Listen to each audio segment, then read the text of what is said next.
Où est-ce que tu en étais dans ta vie quand tu m'as contactée? J'étais un peu dans le déni de ma dépendance affective parce que quand j'avais fait le test, j'avais répondu non à tout. Au final, je me suis rendu compte que j'étais en dépendance affective. C'est vrai que pendant des années, j'avais pas vraiment mis le mot sur mes comportements. Que j'avais commencé à mettre le lien quand vraiment, dès qu'une relation marchait pas comme je voulais, j'étais vraiment en panique. Ou quand quelqu'un quittait ma vie, j'étais vraiment en souffrance, comme si j'allais me suicider à chaque rupture. Dès que quelqu'un s'éloignait un peu de mon entourage, j'étais vraiment pas bien, je me posais 10 000 questions. Ce qui s'était passé pour moi, c'est que je sortais vraiment. J'étais quand même célibataire depuis quelques temps. Une relation qui s'était pas vraiment bien terminée. J'ai basculé vers l'hyper-indépendance. Je voulais vraiment plus du tout entendre parler des relations. Et c'est vrai que l'accompagnement avec toi, ça m'a permis vraiment de me réouvrir et de réenvisager la possibilité de me remettre un jour en couple. Et c'est vrai que aussi, tout le temps où je suis, bon, je suis toujours célibataire, mais tout le temps au début où je l'étais, bah, c'est vrai que je retournais vraiment dans des relations sans engagement, parce que je pense que ça me maintenait dans une certaine sécurité. Quand tu allais justement dans ces relations sans engagement, est-ce que consciemment, toi, tu te disais que tu voulais que ça marche, mais que tu savais pas pourquoi ça marchait pas, ou est-ce que tu savais que c'était des relations sans engagement? Bah, je le savais, mais il y avait une part de moi qui forçait à être choisie. Alors qu'au fond, bah, soit c'était des mecs qui me plaisaient physiquement, mais je savais que ils voulaient pas s'engager. Soit c'était avec des mecs qui me plaisaient pas physiquement. Et Hmm. dans ce cas-là, j'y allais sans problème. Et est-ce qu'on peut dire que tu as eu ce qu'on peut appeler des relations toxiques? Oui, tout à fait. Dans le sens où j'ai beaucoup été dans des relations qui me drainaient mon énergie, où je choisissais toujours des gens qui avaient des problèmes dans la vie que je voulais sauver. Ou alors, bah, ma dernière relation, ça s'est terminé avec des violences. Et moi aussi, j'avais aussi ce truc-là, en fait, de choisir des hommes aussi qui me plaisaient pas forcément. Et de tout faire et des hommes qui parfois me rejetaient. Et moi, de tout faire pour les avoir. Et quand je les avais, en fait, ils m'intéressaient plus du tout. Donc, moi aussi, j'ai vraiment pu avoir des comportements toxiques. J'ai eu ce truc aussi d'hypersexualisation et de tout faire pour avoir de l'attention, même par des personnes qui m'intéressaient pas tant que ça au final. Tu sais, on avait déjà parlé de ton côté un peu people pleaser. Comment ça se manifestait chez toi? C'était vraiment la peur de dire ce que je pensais. Vraiment, j'arrivais pas du tout à m'exprimer et à mettre mes limites, c'était très compliqué. Donc plein de fois, je disais oui alors que je pensais non. Et c'était vraiment avec ma famille aussi, d'avoir de se sacrifier et de pas faire ma vie pour moi. Et aussi, bah, dans des relations, je faisais tout pour que ça marche. Je faisais vraiment des grosses concessions, quitte à moi à m'oublier. Je peux dire aujourd'hui, je me choisis vraiment et que je suis plus là à écouter bah, ce qu'on peut me dire ou les projections des autres. Maintenant, je m'écoute. Est-ce que tu avais essayé des trucs avant? Est-ce que tu avais fait des thérapies, des coachings ou pas du tout? Bah, plus jeune, j'étais allée chez une psy que mes parents avaient choisi. Et bah, ça passait pas, quoi. En gros, je restais vraiment en surface, genre, je racontais pas ce qui me faisait le plus de mal. Pourquoi tu penses? Bah, je pense parce qu'il y avait un truc chez elle qui me mettait mal à l'aise. Et une femme m'avait dit que je vivais comme une mamie. Ok. Bah, je pense que c'était pas une bonne psy, pour être honnête. Parce qu'en fait, plus jeune, j'avais vraiment des idées noires, des épisodes dépressifs. Et après mes 25 ans, après une IVG qui m'avait vraiment traumatisée, bah, je me suis totalement renfermée Hmm. et je sortais pas vraiment. Et du coup, j'avais dit que j'avais du mal à sortir dehors, à faire des choses toute seule. Et elle m'avait dit que je vivais comme une mamie. Ça m'avait encore plus braqué, ça m'avait pas donné envie. Et du coup, après, j'avais arrêté les thérapies. Après, bah, j'ai commencé l'accompagnement avec toi. Et c'est ça qui a commencé vraiment quand je me suis fait accompagner que j'ai commencé à sentir des changements dans ma vie. Qu'est-ce qui a fait qu'on a travaillé ensemble? Comment tu m'as trouvé et comment tu m'as choisi? Bah, en fait, c'est fou, mais c'était suite à une guidance où elle m'avait dit la personne m'avait dit que j'étais en dépendance affective et que tant que je réglerais pas mon problème, Bah, en fait, j'attirais toujours les mêmes relations, que c'était un nœud, une sorte de nœud karmique. Et bah, après, j'ai commencé à chercher des thérapeutes spécialisés en dépendance affective, mais il n'y en avait pas beaucoup. Bah, j'avais trouvé une autre qui s'appelle Christina. Oui, ça me dit quelque chose. Une psy. Ouais, une Oui. psy, du coup, Ouais. j'ai commencé à prendre rendez-vous. Ouais, je me suis dit, non, là, faut que je fasse quelque chose. Je peux plus bah, rencontrer quelqu'un et tout donner alors que la personne, je la connais que depuis 24 heures. Donc, il y avait un ensemble de choses qui ont fait que bah, j'ai commencé à me dire que j'avais un problème et que si je voulais aussi avoir des relations saines, bah, il fallait que je règle ça. Et après, bah, je t'ai contacté aussi. Et au final, bah, j'ai choisi de travailler avec toi parce que l'autre thérapeute, bah, je trouvais que c'était trop standardisé.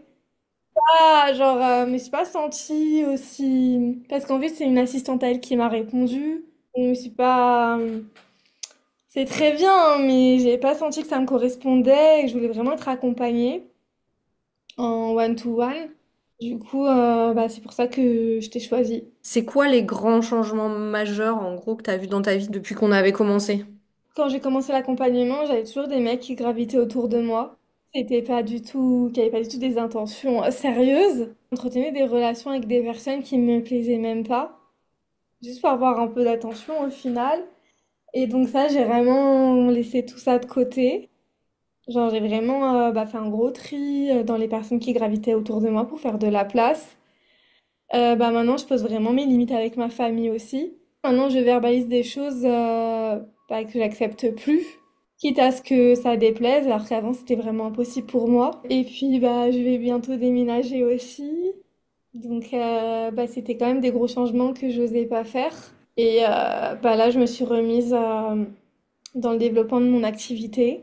Et ça commence à se débloquer parce qu'avant, c'est vrai que j'étais un peu figée. Et puis même, je manquais beaucoup de confiance en moi. Donc là, ça commence vraiment à se développer. C'est vrai que quand, au début de l'accompagnement, je voulais plus du tout me remettre dans une relation. J'en avais plus du tout envie. Et là, c'est vrai qu'avec notre travail, bah, maintenant, je me sens prête à rentrer dans une vraie relation. Bah, j'ai quand même développé plus de lâcher prise, alors qu'avant, bah, j'avais très peur de finir seule. Et là, bah, je suis dans le processus où j'ai envie de me préparer à cette rencontre, mais je suis plus là à chercher absolument à me mettre sur des sites de rencontres, à vouloir sortir absolument alors que je n'ai pas forcément envie. Ouais, t'es plus dans une attitude d'attraction C'est que ça. dans une attitude de d'aller chercher, de vouloir, de, tu vois? Bah là, c'est vrai que je me suis rendu compte aussi que oui, j'avais envie à nouveau de me remettre en couple et que bah, je voulais aussi me préparer à pour quand je ferai cette rencontre-là dans ma vie pour être prête et ne pas m'auto-saboter. Au final, là, je suis plus à me concentrer sur mon intérieur et puis je verrai bien ce que ça donnera. Mais pour le moment, bah, je suis plus en train de préparer mes projets, de déménager, de mettre en place des choses avant de partir. Et je me dis, bah, si je dois rencontrer quelqu'un, bah, ça se fera. Ouais, il y a une espèce de confiance qui s'est beaucoup installée entre le moment où t'as eu cette période très people pleaser, puis un moment où tu t'es un peu renfermé sur toi, qui a duré assez longtemps finalement, qui a été très très dur à vivre pour toi, euh, alterné avec des moments encore où tu pouvais parfois faire des rencontres ou revenir avec des ex qui n'étaient pas forcément bons pour toi. Ben, en fait, là où t'en es aujourd'hui, pour moi, c'est la symbolique de tes peurs qui sont maîtrisées, acceptées et du coup qui ne t'empêchent pas de vivre comme ça a pu être le cas avant. Aujourd'hui, t'as plus peur d'être en relation, t'as plus peur de poser tes limites non plus. Donc en fait, t'es vraiment dans cette attitude très, je trouve, très légère. On n'a pas trop parlé du fait de ta confiance, ton estime de toi. Tu penses que t'en étais où quand t'as commencé l'accompagnement? Bah, je pense que j'avais vraiment pas d'estime de moi. Je pense que c'est ça qui a été vraiment le plus game changer. Confiance en moi, je n'avais pas vraiment, et mon estime de moi, bah, en fait, ça me poussait à accepter des choses inacceptables. Maintenant, je dirais que, bah, il y a des jours où ça fluctue, mais je sais que maintenant, bah, oui, maintenant, j'arrive à m'imposer, je mets mes limites quand les choses ne me conviennent pas. J'arrive à le dire moins agressivement. Donc, c'est déjà quand même très positif parce que il y a quelques mois encore, j'étais très dans la colère. Et j'ai compris aussi que avant et tout, comme je m'étais laissé faire pendant des années, que j'avais accepté des choses, bah, j'étais arrivée à un point où je pensais que je devais vraiment taper du poing sur la table, être très vindicative. Mais ces derniers temps, j'ai réalisé que je pouvais être dans la douceur et dire les choses et faire respecter mes limites.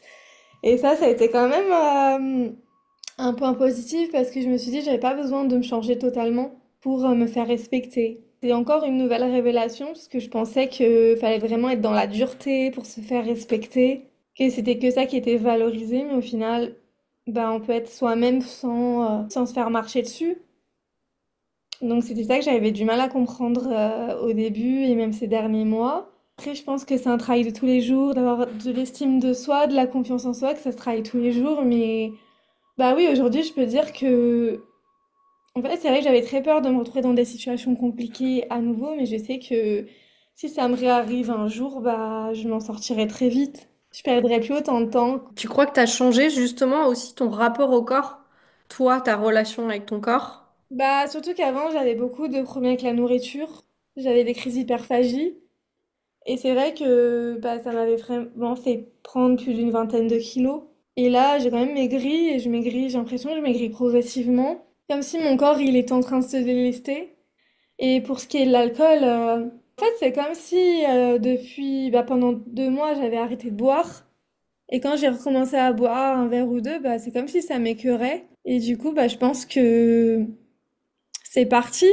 Après, là, je continue ce travail-là. Parce que je sais que bah, peut-être que ça reviendra un jour, je sais pas. Mais ce que je sais, c'est que oui, j'ai beaucoup changé mon rapport avec ces deux addictions que j'avais. Est-ce qu'il y a des choses dans l'accompagnement qui t'ont manqué, que tu aurais aimé faire différemment? Bah, c'est vrai que le mélange entre spiritualité, développement personnel et thérapie, bah, je trouve ça vraiment bien parce que ça permet vraiment de se guérir par d'autres aspects qu'on n'aurait pas pensé.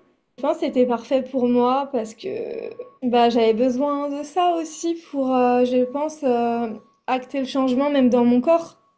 Parce que si moi, mes problématiques, c'était en rapport aussi avec mon corps, mes addictions, le fait que bah, j'étais angoissée et du coup, j'utilisais la nourriture ou l'alcool pour me calmer. Donc je pense que c'était très bien pour moi. Est-ce que tu penses que tu aurais pu faire ce travail-là toute seule, tout ce qui a, toutes les métamorphoses là dont tu as parlé, est-ce que tu penses que ça aurait pu être fait tout seul, peut-être avec plus de temps ou Non, je pense pas.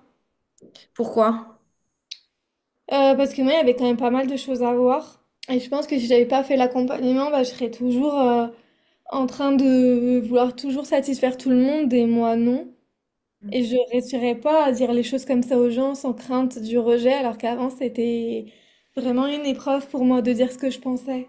Est-ce que tu aurais un message à faire passer aux femmes qui peuvent entendre ton témoignage et qui se reconnaissent soit dans tout, soit dans la partie un peu je m'enferme un peu dans ma solitude et je veux plus de relations parce que c'était trop dur, ou la partie people pleaser, ou la partie j'arrive pas à exprimer ce que je ressens. Qu'est-ce que tu voudrais leur dire, toi, la Margot d'aujourd'hui? Bah, franchement, faites un travail sur vous parce que bah, le temps passe vite.